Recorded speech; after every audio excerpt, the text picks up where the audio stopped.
Resolution 5 on the National Living Wage. And Chris Stevens, MP, to move, and to be seconded by Rosa Sally. Chris Stevens.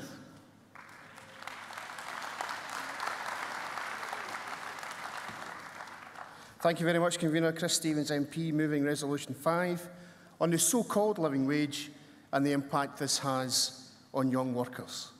But let me first, Conference, touch on the issues of enforcement of the minimum wage rates. The National Audit Office said that in the last year, 209,000 workers in the United Kingdom were not being paid the national minimum wage, and that a further 56,000 were owed arrears by employers. That's not just a failure, Conference, that's a national living disgrace. Now let us call today for the UK Government to act and ensure that tougher enforcement of minimum wage rates in the UK. Because a lack of enforcement means poverty pay, and a lack of enforcement impacts on young workers more than anyone else. And that's why I'm pleased to see that the Scottish Government's Fair Work Convention and Labour Market Strategy is looking at highlighting these issues and making sure that a labour market strategy is not just about jobs, it's about fair wages, it's about trade union membership and all the rest of those issues. The current wage rates, Conference, as agreed last month, are that if you're aged between 21 and 24 years of age, you're entitled to £6.95 an hour. If you're aged between 18 and 20, £5.55 an hour. And if you're 16 or 17 years of age, £4 an hour. For apprentices in their first year, under 19 years of age, £3.40 an hour. That's barely £7,000 a year. So let's ponder this, Conference. If you two workers working in the same workplace, let's say a fast food restaurant, and as one is 17 years of age and the other is 37 years of age, both preparing hamburgers, the difference in pay for doing the same job is over £3.20 an hour, over £6,000 a year. That's an injustice, and that's a national living injustice. And as for the branding exercise, as the amendment points out, of our national living wage, there's no such thing.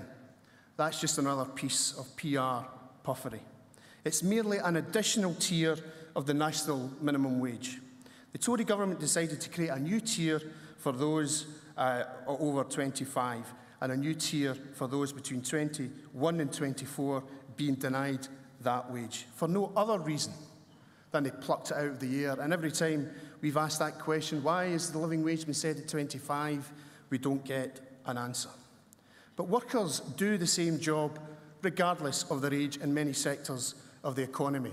And we have national living discrimination scheme when it comes to the wages being set by the UK government. And young people often have the same costs for food, a mortgage or rent, for clothing, and indeed in some parts of the economy, workers have to pay for their own work clothing. Young workers should not be treated as cheap labour. Young workers should not be considered as a cost-cutting ploy for big business to increase their profit margins. They deserve respect, and they deserve to be treated the way we all wish to be treated. Conference, it breaks my heart as an MP to hear from food banks that they're being visited regularly from working people who are being paid poverty pay. And we believe, as we should always believe, that people are entitled to a fair day's pay for a fair day's work. So please, Conference, support wage rates for all. Support your MPs who have consistently, since 1997, said there should be no age discrimination when it comes to the national minimum wage, and support a system that increases wages and boosts our economy. Conference, I urge you, please support Resolution 5. Thank you very much. Thank you, Chris. Thank you, Chris. And Rosa Sally will second the resolution, to be followed by Kevin McNeely-Welsh, who will move the amendment.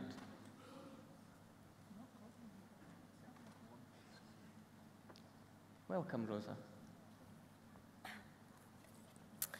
Rosa Sally, Interim Secretary for the SNP Trade Union Group.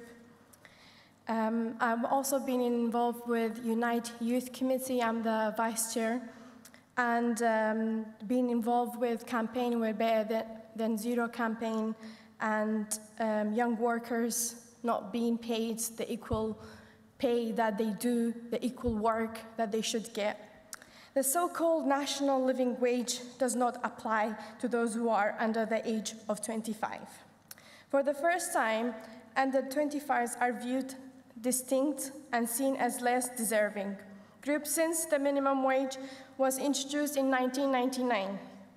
Under 25s have families, houses, and children like everyone else. And they are performing the same roles that those who are doing over 25 years old.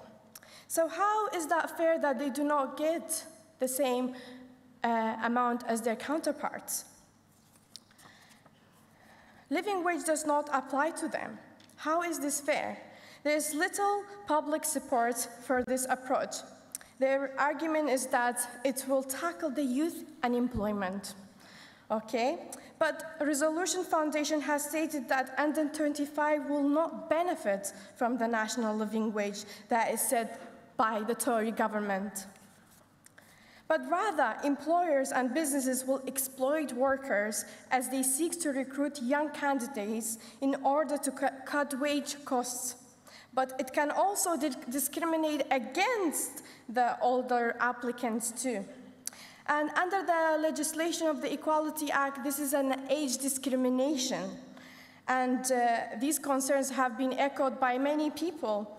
And federal businesses have said that it does exploit workers. So why do we have this legislation in place? A friend of mine said to me that she has worked for nearly 2 years in a restaurant. And she's very professional and qualified. And she is training those people who are 25, but she's getting less for her work, lower wage.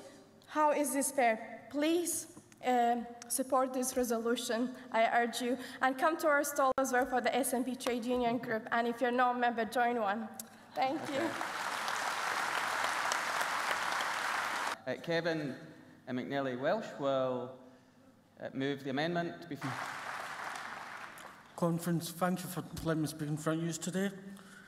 So I welcome equal pay, but also believe in fair pay. The Tories tell us time and time again that they want to make work pay, yet they set a current living wage well below the recommended average of £8.25 as set by the Living Wage Foundation. This sounds more like we're paying to work rather than work paying. This amendment that I've put forward allows this motion to have more scope to campaign for equal pay, but in addition for fair pay, or at least a survival pay. If our workers are paid fairly, they are less stressed as they don't need to work long, excessive hours to survive. This eradicates the poverty and reduces work-related stress, such as stress. So, Conference, please support this amendment and ensure everybody gets a fair pay. Thank you. Thanks, Kevin.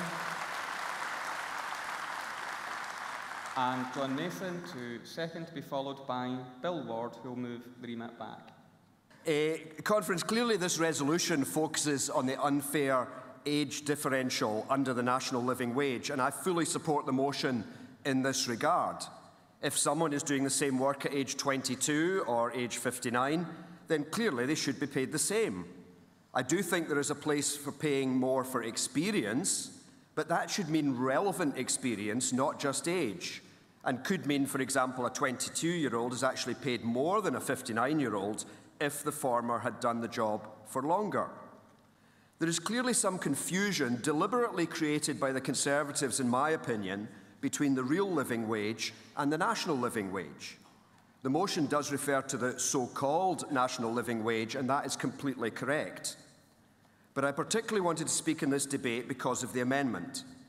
We need to keep pressing the key point that the national living wage is not a living wage at all. Please do support the amendment in order to emphasise our dissatisfaction with anything short of a real, genuine, actual, correctly named living wage. Of course, we want younger people to be paid the same as older people doing the same job. But we want both younger people and older people to be paid a decent wage that they can actually live on. There is little point they're all being paid the same if what they are paid is not enough. As far as I'm concerned, it is exploitation if any employer seeks to employ a person on a wage they cannot live on. Why should we, the wider community, subsidise a profitable employer by way of tax credits or anything else? Now, I do accept that some small pubs and businesses are struggling, but my argument would be that they should still pay the living wage, and we can help them in other ways, for example, through the small business bonus. My understanding is that the Chancellor is due to announce the increased level of the national living wage at the autumn statement. Well and good. And I accept that it is unlikely he will match the real living wage immediately. But how about if he announced he would cut the gap between the national and the real living wage each year until the two were the same in, say, 2020? That's not ideal, but I could probably live with that. Delegates, please let us keep up the pressure for the real living wage. Please pass this amendment and let us tell Westminster that they should agree to implement the living wage or else give our Parliament the power to do so. Thank you. Thank you, John. And Bill Ward to move the remit back. I'm entirely in favour of a proper, real living wage for anyone, regardless of age. But, it's a big but, an hourly rate of pay is not a wage. And in using this terminology, I believe we are unwittingly complicit in a piece of classic Orwellian double talk, because depending on how many hours you're permitted to work, what you get at the end of the week might be very well short of a real living wage. I believe this is something we should recognise. I believe we can do far better than this. We could start promoting a living income which does what it says on the tin, gives people enough money to live on, because the gap between rich and poor continues to get wider and wider in spite of all the weasel words from Westminster. Please remit this back and bring back something better. Thank you. Thank you, Bill. Now turn to the summing up. Bill, would you like to sum up for the remit back or waive your right? Waive your right, thank you. Kevin, would you like to waive your right to sum up or would you like to speak further? You're waiving your right. Chris, would you like to sum up on behalf of the resolution? You would. Okay.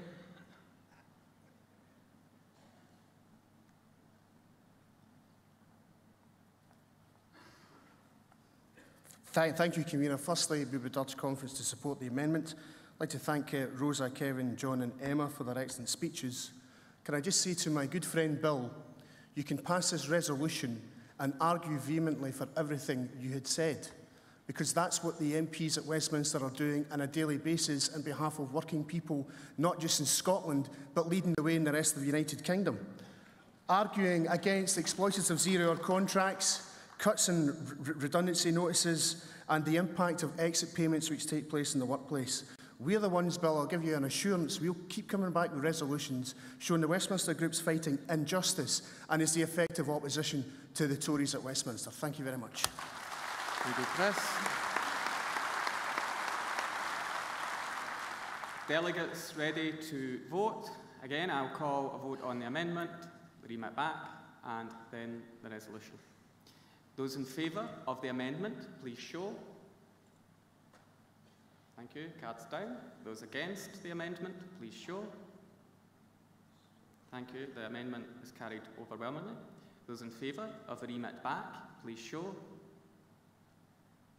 Cards down. Those against the remit back, please show. Thank you. Cards down. The remit back is rejected.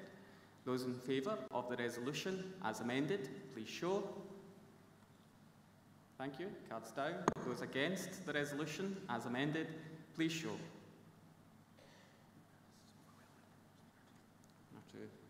Okay, the resolution as amended is carried overwhelmingly. Thank you very much.